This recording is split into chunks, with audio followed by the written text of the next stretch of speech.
going on? What's going on? Welcome to Trucker Talk on this beautiful, beautiful Sunday afternoon. How are you doing today, George? Brother, I am good. I'm real good. Just blessed to be here, as we always say. Yes, sir. How as far as your weekend, I know. Hey, you, I just roll you, with you, it. you, I just you. I'll roll call with you it. basic. Yeah, I just roll with it. So I know you smooth everything good with you. So you had a good weekend. Oh Good. yeah, man, absolutely. Okay, I'm a. Yeah, I had a great weekend also, man. I got my taxes done, and it's one of those things. Like over the years, I don't know. I guess I dread it sometimes, but Hey, don't but we all? it is what it is. So I'm glad I got that done, got that taken care of. And my tax guy, he's a great guy. I don't know why, but when I have conversations with people, we got on the topic relationships. So I'm gonna just share a little bit of the conversation. He was just Yeah. saying, he just made the comment. He's like, he was just saying that he wished that his mother would have said, I guess because we got talking about our parents and stuff, and he's like, when you're in a relation, you don't, as a kid growing up, you don't see like I guess the difficult times that your parents had. You just see all the good and glory, and so he just said that he wished that his mother. He's like, dang, I wish you would have told me that relationships and stuff like that. It requires a whole lot more than what is shown. Right. Sometimes we've talked about this before. A lot of stuff is just it's a conversation that we have or wish we had when we were younger. A lot of it is breaking that cycle of communicating certain issues and certain feelings that you normally have because certain uh, generations of people don't talk about certain things, so it never get passed on. It's okay to do this. It's okay to do that. It's okay to have these kind of feelings. Manifest that by continuing to do those things, and it just never changes. Right, you're right about that. And but yeah, that just kind of I kind of laughed.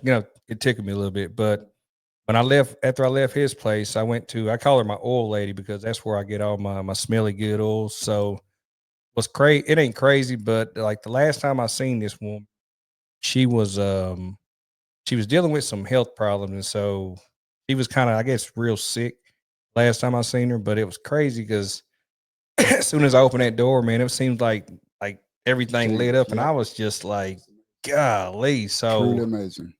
man, and I could tell, how, and it's one of those things like as as adults, well, I'll just say people that are younger, they don't want to listen to somebody older when they trying to give them some advice or just wanting to share something with them. So when I opened that door, I felt like, she wanted to have a conversation. Right. So man, I sat there and she's like, she just got off her chest. So she was just telling me about her husband. And I don't know, you may or may not know about this, but she told me that back in the days, her grandmother, they lived in an old slave house. She Wow. said the floor. So this is what I learned in this. So she said the floors was dirt. There was dirt. And so I'm listening. And so she was like, yeah, I'm gonna tell you about how me and my husband had met. Or no, she said she was telling me how her she her grandmother, or she had told him that if you want to marry me, you got to go ask my Yeah. grandmother. Yeah. So basically, so she said what he did was he had a pad, like a little notepad. So he kind of, I guess, just to break the little floor up a little bit, I guess to break up the or I guess to make it easier for herself. So he would ask her questions every time he would go over there to visit her. He would go, he would go talk to her grandmother first, Mm. and then basically he would go spend time with her. So that was kind of his way of, And so then she was telling me how the people, I guess, that owned the property or whatever, they told them they was going to upgrade their property. And so basically, she said, and this just it just opened my eyes. She said they put cardboard, like they separated families by the Cardboard. cardboard. Didn't have board, so you use what you had. I was like, It's type what? type of petition. It makes sense. Think about if you're limited to what you have resource wise, and just like going back to the whole thing of the dirt floor. Okay, you build a house, got the walls, you got a roof. So floor probably the last thing of concern because it takes more lumber build a floor. You can use that lumber to build another house to build more walls. Because the floors, you never have to sweep it clean. That's one thing about it. So it's always going to be dirt on it, you know. But yeah, that blew my mind. And so so when I come to the door, we talking, and she was just like, I appreciate you. I was like, I appreciate you. And I'm like, I love you. I hugged her. And it's just the conversation. She was like, young people, they don't respect older people. They don't have time anymore for conversation. I told her, I said, look, I come in here, I said, I make time, I make time for what's important to me. And I said, every time we come here, we talk about my son, we talk about, her missing her husband, Mm. her grandkids, and she's got great grandkids now. Wow. So she was, showing me her great greats, and just she's like, baby, I can't keep up with all my grandkids. Oh And my I'm sitting here goodness. like, That's she amazing. turned 86 last Woo. month. She has seen, think about it, at that age, she's seen a lot. And she's got a lot to say, a lot of knowledge within that time of frame that she's lived, and she's seen everything. That, oh gosh, that's old. Yeah. And so I was just, that right there just kind of touched my heart yesterday, because I just when I left her house, I was just like, dang, I had it in my mind. I'm just like, because I guess going over there, I was just like, I wondered how she was doing. I was like, I wonder how she's, but she said that her daughter has, she's taking care of her, checking on her, giving her different things, to keep her healthy. And I was just like, that's a blessing. She's rooted in her word, and she's a believer. And so I'm just like, okay, cool. But I thought I was going to share that with you. I thought that was pretty cool. It is pretty cool though, because like I said, the way you look at things nowadays, there's so many distractions and so many other things. Not say the young kids, but even um, say the people who are middle aged and doesn't have time to say spend time with that elder person like they did years ago. They sat around, Right. had these conversations, and it was like family time pretty much. Well, people anymore, they got tablets, it's like tablets. But Yeah. when you say the whole family, well, just to bring it up, when me and her was talking, she said that her father, he would when they would eat dinner, they would all basically, it was story time after dinner. So Wow. they knew when they would have dinner, they would sit and talk. But then there was a story after dinner. So it was That's kind of amazing. education. I was like, That's good though. I said, my family was never like that. We never. Well, but It was different times though. different times. Different Exactly. That's the times. thing. Different I was- times. And right now we got so many things to occupy our time and our mind and our attention. So we don't so much think about it. I don't think that we don't do it because we don't want to. We do it because we just don't think about it. And it's not something that we are accustomed to doing. Right. Your average family now, how many just on average that sit down and eat a meal together? Unless they go out to eat. I don't. Then everybody's on their phone. Right. Everybody's eating, but each person has a phone, and each person is looking at their phone the entire time. Right. So it's a different culture, different generation. We're talking about in decades of generation of where this has always changed, because we just accustomed to we're multitask type people. We like do a lot of stuff and to keep up with what else is going on in the world. Right. Versus keeping up with what's going on in that moment of like family time, for example. It's a lot, and I want to make a correction. It was her grandfather, not her father. Yeah, her grandfather. But I wasn't sure that that was pretty neat. That's good. But also another thing I've been doing, like I've been in my head, but I've been on like them audiobooks. So there's a couple of audiobooks. I finished the audiobook. It's called Ego of the Enemy by Ryan Holiday. And that book, I don't know if anybody's read it, but I would recommend it. It's not what you think it is, talking about ego as the enemy, but it kind of breaks things down, and it gives you a different perspective on, ego. And so, second book is called The Obstacle is the Way, and that's by Ryan Holiday also. And so I started that book on Thursday, but I kind of got a little distracted, so I'm gonna start it again in the morning. But it's just, so far, it's a pretty good book, and the way that I would view obstacles and different stuff in life, after listening to that book, like for I guess 3 or 4 hours of the book, I guess it was, to me, it was so good. I was like, I got to go back and listen to it again, because it had a bunch of it had some good points in it. And one of the quotes out of that book, it says, "The world breaks everyone afterward. Many are strong at the broken places, but Those that will not break, it kills. And that's by Ernest Hemingway. And so I was like, man, like we're all built different, we all and just like generations, every generation is different. So I like that quote out of that book. But That's really good. It really is. Cause like I say, and those, I like the audiobooks, especially where you work, it's like, mhm. cause most people are not into reading and most people don't read enough to keep up with it, or they take forever to read a book. But the audiobooks are just as nice to have because it, and while you do other um things as well. yeah, and I just like I said, I just be on the road, just be paying attention to what I'm doing and just into the book, man. But welcome everybody. Episode 10. I want to go into episode 10, the maintenance mindset. And so I want to tell another story. Let's go into the maintenance. I'm gonna talk about when my son, I had, got my son a car, and the important, and I'm not saying, like I said, I'm just gonna tell the story, and everybody can take it for what it's worth. But he had a car, and basically, I guess when I first bought him the car, I was explaining to him, you gotta check your oil, you gotta check your tires, check your tire pressures, check to see if there's any leaks. If there's any weird noises that you hear, any weird noises, you need to check it out and try to figure out what's going on. So to make a long story short, he had a little small, I guess it was a small oil leak, and so the mechanic person that he had taken his car to, she was, because I I specifically told her, I said, look, if whatever it is, I would just go ahead, I'll pay for it, I'll go ahead and get it fixed. But she was like, well, it's a small leak, small leak. So I was like, okay. And so my son, he was supposed to, I guess, kind of keep an eye on the leak. So I don't know what happened, but to make a long story short, the car just quit running. Yep. Oil empty, or I guess there was no oil in it, and the engine was, I guess it was done for. So um that was hard.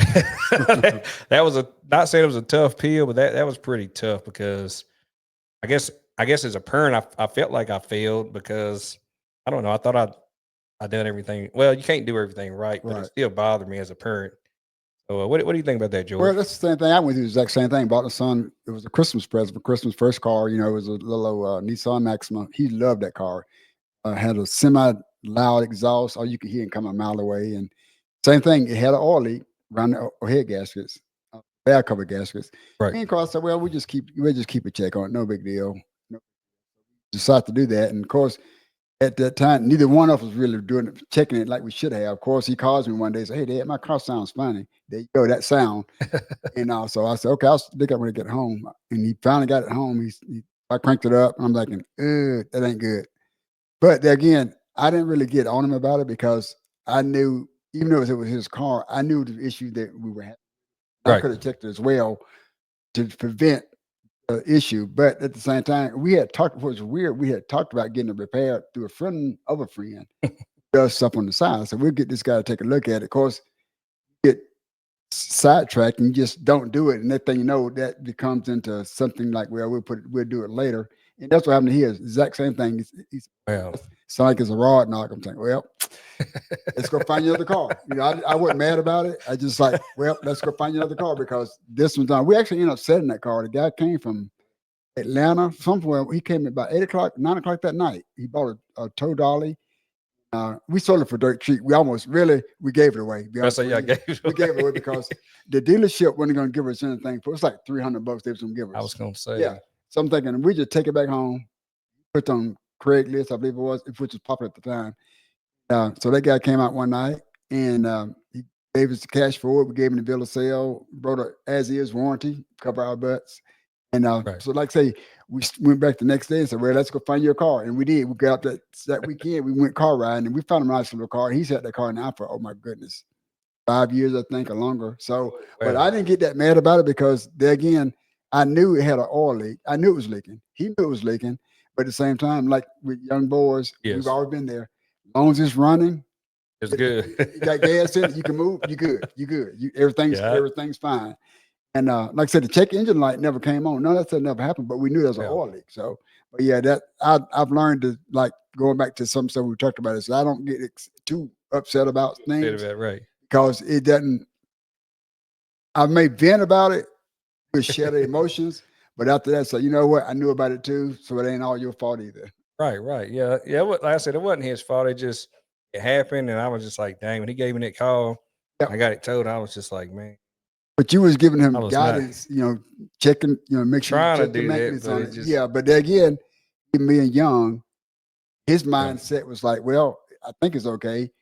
It's cranking up good. It's getting from point A to point B, and I'm liking it, so I think That's everything's fine. that's understandable. So like I said, that we bit that bullet, but Yep.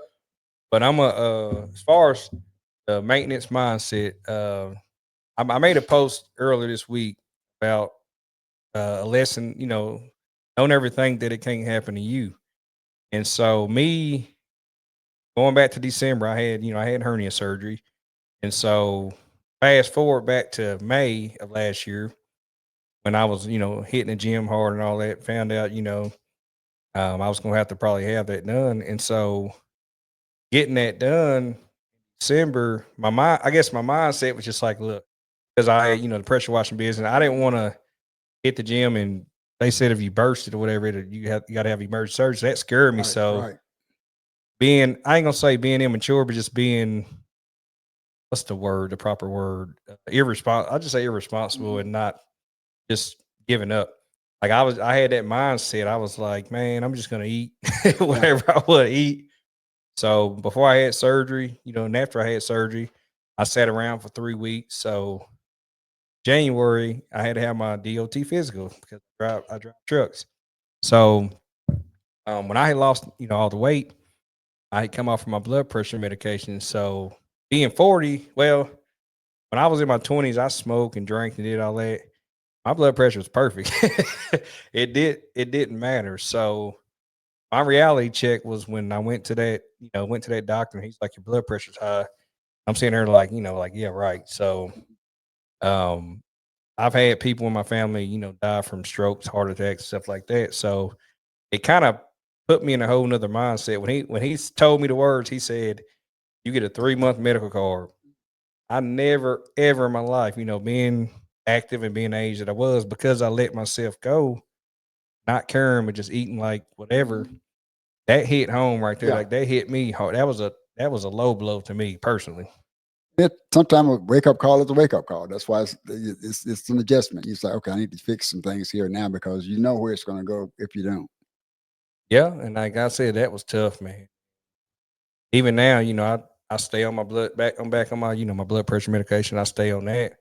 And so as far as health and fitness maintenance, like people, I guess somebody, you've been in the gym, so you know how important it is as far as fitness and health, as the older we get, because a lot of people, you see people that, and you can listen to them, they be like, I got this, I got that. And I mean, they don't have no kind of motivation or no drive to do anything about it though. Well, and that's the thing about it. It's got to be It's got to be a self motivational tool to do it. And then again, you look at some issues where you listen to people talking. It's like they have a reason why they don't do it. I'm not going to say it's not an excuse, but it's a reason why they don't do it. But at the same time, some of it too is the lack of motivation. Why am I doing it? What's going to be the outcome? How soon will the outcomes or the results be? So it's going to take longer than they want. Then that's all deterrent because, like, well, this is going to take forever. Why am I going to waste my time doing this when I don't see the results the next? So like that. I mean, that's just the way life is all the way around. So motivation is a big factor. Once you get started, and I always tell people, once you get started, don't look at the results so soon. Look at the fun you're having and the knowledge you're learning within doing so. Because a lot of times people also go and then they don't not sure of what they're doing successful in trying to get their goals met, whatever their goals are. Yeah, but I get that, but I guess I mean everybody's all about. I mean, like I said, it's all about the mindset and Mhm. what they. I guess I don't know. It's what I guess what they want to I guess your occupation. Do you think occupation may have something to do with No, that a little bit? I don't think it does. Me You personally, don't? I think it just, and there's a whole saying said people say, well, I don't have time. You have time. It just depends on what's more valuable or what's more important to take up the time that you need to be doing that. Right, And also, right. it also depends on, like, say, if you say, well, I don't need to work out. I mean, but say I'm in good shape, I'm good. And then sometimes sometimes that's a factor for say, I don't have to worry about working out, I'm good. And a lot of it is a motivational factor. But then you see all the people that are say for like right now, everybody's in the gym and you see them in there every single day doing the little thing that motivated because they have made a difference in their change physically and also mentally too. Because once you start working out, your body releases a lot of different hormones. And like you think a little bit clearer, things a little bit more brighter to you, and you start to see the result. And also, you start meeting people. That's going to boost your morale, boost your self-esteem.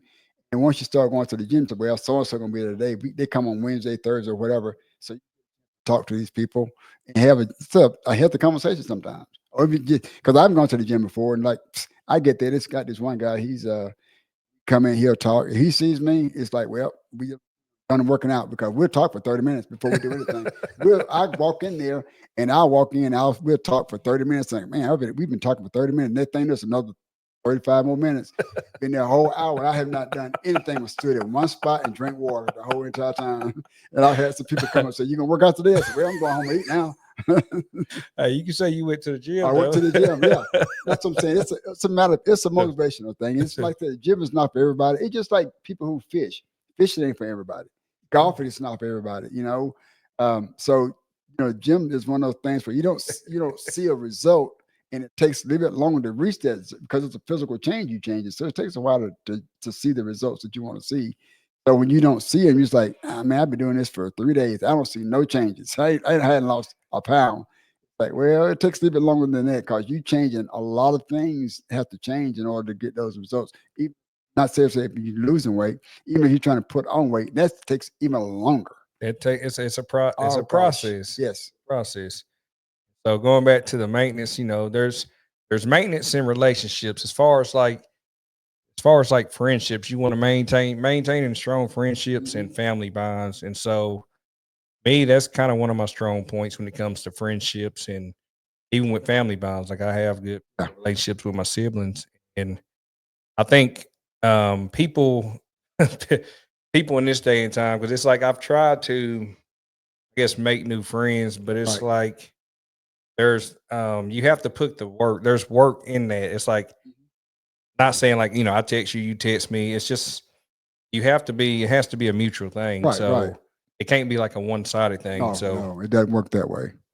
and like I said, and in like relationships, you got to have that maintenance as far as um like they say or says why consistency in love, like why relationships need maintenance too.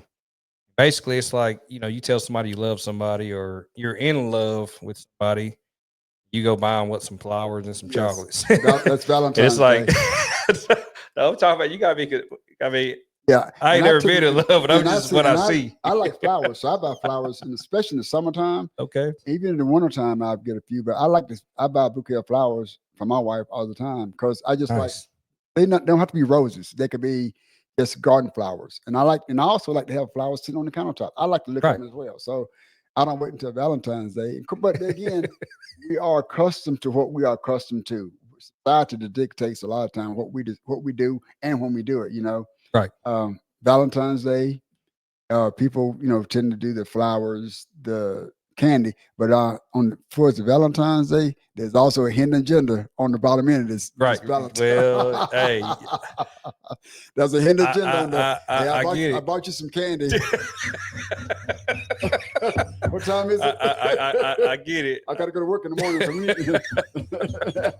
you tapping on the table. Hey, Oh, but man, no, you ain't seriously. lied though. I mean, that's something that I think I was listening to something the other day was talking about that, you don't have to wait until Valentine's Day to get, a person flowers, or even a male can get flowers. It doesn't really matter Yes, because yes. I love flowers. I like to just Well, I like look at flowers. They look good on the countertop, and to me, I think they again go back to the maintenance. It boosts it brightens everything up to have a bouquet of nice, colorful flowers sitting on the countertop. Just liven things up.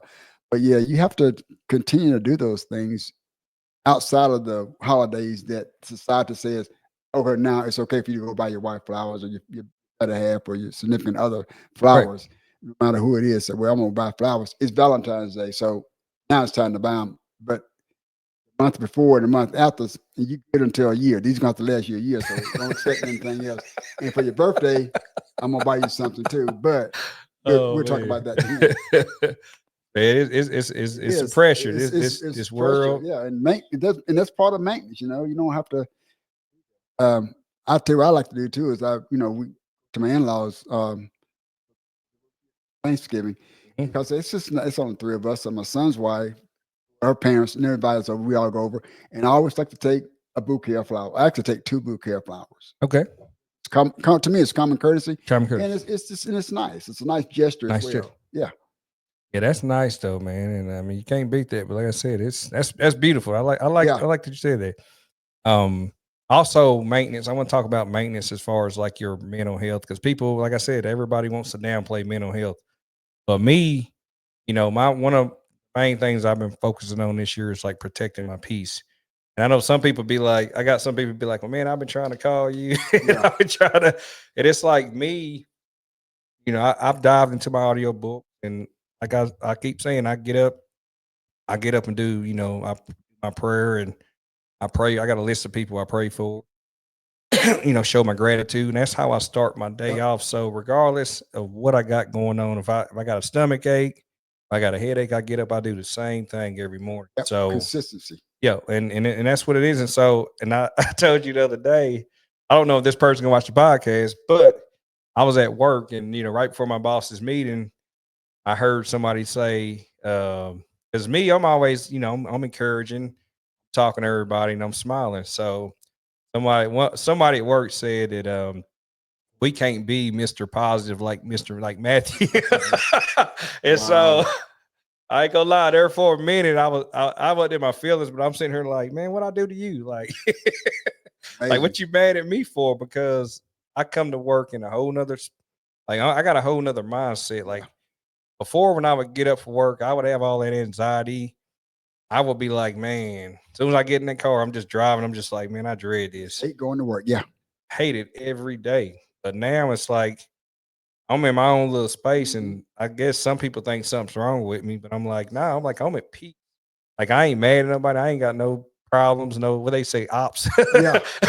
I ain't got to look over my shoulder. I ain't worried about nobody because ain't nobody after me. Right. So, but it's crazy though, George. It is. It's just, but it's our society, man. You just look around nowadays, and it's just like, what's next?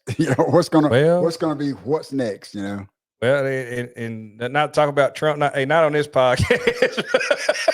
And that's a whole other podcast. So I'll save that for another podcast. You said what's next, so yeah, I'll save that for another podcast. But crazy. I would say what these quotes: "Success don't come from what you do occasionally. It comes from what you do consistently." And that's by Maria Forleo.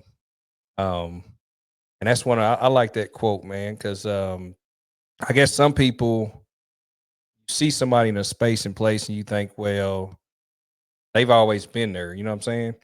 So, but I like that though, man. But that kind of goes to that other phrase people always use: practice makes perfect. I always tell you, say practice makes perfect. Where I say consistency makes perfect if it's practiced consistently perfect. Hold on, wait. I ain't never heard you say that. Say that again. You'll say. Say that. Say it slower. Okay. People will say, write this down. Practice makes perfect. But to me, I don't think practice makes perfect if it's practiced wrong. Oh. Because if it's practiced wrong, it's going to be wrong. But if it's consistently right, it's going to be right. It's going to be perfectly right. So the practice makes perfect only if the practice is a good practice. The consistency. So, you hear all the time, oh, practice makes perfect. I've always heard that my whole life. Yeah, but suppose the practice is wrong. I've never, I've That's not never practice. thought of it that way. Yeah, I always have like, well, if the practice is wrong, say if you're shooting ball and you're missing everything, but I practicing, you're not making anything, but you change the change how you're shooting. Now you're going from missing shots, which you were practicing. Now you go to practicing making shots. So you change something, consistency, or maybe the follow through, the knee bends. Now Wow. all your shots are landing every single time. That was practice makes perfect. But because the consistency is perfectly done right versus consistency done wrong, may have been practiced wrong. Say if you were shooting, because I don't play basketball, but say you were not following through with the risk, or you were fading back when you shot, or you close your eyes when you're shooting. So you were practicing, yeah, consistency, but it was consistently wrong. Right, right. Now you're doing it consistently better. So now the practice is gonna be perfect because you change how you practice to be better at what you do. Because we all can practice stuff wrong and be wrong all day long, but the ones who practice it right and be right consistently, those are the people that do. Like I say, those are people that succeed. Wow, I like So like you see the that. difference, yeah. Because I was, you heard it all my life. Practice makes perfect. It does if it's right, but Right. if the practice is wrong, it doesn't make sense. Wow. Doesn't to me it doesn't make sense. If it's Wow. going to be wrong, it's going to be wrong. So you're consistently practicing wrong. Now, if you change it to practicing right, I think I sent you some stuff the other day about Kobe. Okay. It was funny how he does it because comes up on the reel, and I'm on YouTube all the time. Mhm. But he was talking about somebody asking, "Why don't you pass the ball, teammates?" And his thing was, they show up 10 minutes before practice. They don't give 100%. Why do I want to pass it to them? Why? Let's go back to the I consistency. like that. Yeah. Why do I want to pass them the ball? He's working. He's training before. He's way Wow. before the practice. He's there after practice. Wow. So he said, "Why do I want to pass the ball to them? They show up and they're not giving 100%. I- I'm not giving them the ball." And you, of course, you would say he's a ball hog. Yeah, but if you look at his work ethics, they don't have the work ethics. Why should I pass them the ball? Why? wow. I think I like that, though. I'm gonna send it to you again. I think I may have sent it to my son. I sent it to Nathaniel. I did. I like that though, man. That I was like pretty it. good because he said, "Why should I pass them the ball? They show up 10 Well, minutes before practice and they leave right at practice." I'm still here. He's still I'm, practicing. Yeah, I'm practicing before and after and Tur- doing, and I'm giving 100%. You know. Well, nice. I like that. I like that. But he man. said, "Why should I pass them the ball?" and it totally makes sense. It makes to me. It makes perfect sense. And on the other People side, get mad. they were right. They were get like, "Oh mad. man, he He's thinks he's selfish. all this. He's selfish." Yep. But it's like, I'm here before, I'm here after. Y'all ready to go party right after practice. You want to cut practice short so you can go There party. you go, party. And I'm still out here practicing. I'm perfecting my craft, and that's what I mean. That makes a lot of sense, and that's kind of where things are. If you look at even in our workplace nowadays, you see people that give like I'm just here trying to get. I'm waiting to clock out to go home. It's like, my dude, why you not going to help do this? You're not going to help do that, man. I'm just here to try to do my time and get out of here. And you giving 100%. It's like, why should I worry about this person? Why should I even be just stand up for this person? Because Correct. it's like they're not even giving 100%. They're not even trying to help the company or help me as a worker. So you're not, well, if you need help, hey, call me, because I got people that work. We do that. We call each other. If you done, I'm done. Mhm. If you're not done, I'll go help this person, and vice versa. But if this person, if you look at that other side that comes like that, they kind of work, they don't do 100% or even close to 100%. It's like trying to shortcut everything. It's like, why do I want to go help these people out? Because it's like I don't see a point in doing that. Correct. It's not. It just defeats the whole. Yeah, It defeats the whole and purpose. it's not even selfishness. At that point, it's like character, which I use a The lot. character, yeah. Character makes a lot. It changes everything. So yeah. Anyway, Yeah. we can run on. We can talk about this for another hour, No. 2 hours. That character is important. But I'm gonna end this with this quote, man. I like this quote, and just you threw me off of that Kobe thing. Just that opened my eyes. Cool, yeah. But it says if you're still not learning, you are already dying. That's by Ryan Holiday, man. And Awesome. when I first heard that quote, I was just like, man, I just think about life and just in general, just things. And I'm just like, I try to just stay constantly just when I see something different or something new, it's like I cling to it because I'm like, Right, I want right. to know about it. I'm trying to get the information It's about it. knowledge, and knowledge is, to So me, knowledge is power. The more you learn, the more you earn, so to speak, and the more you know. Especially if you're going to be a speaker, you have to know these things. Speak to what you're speaking about. correct, man. Hey, as every time, man, I appreciate your time, my Oh, brother. yes, sir. We'll land the plane on this one, man, Yep. and hope everybody have a good week. Be safe. It's the drip from me, Strozar.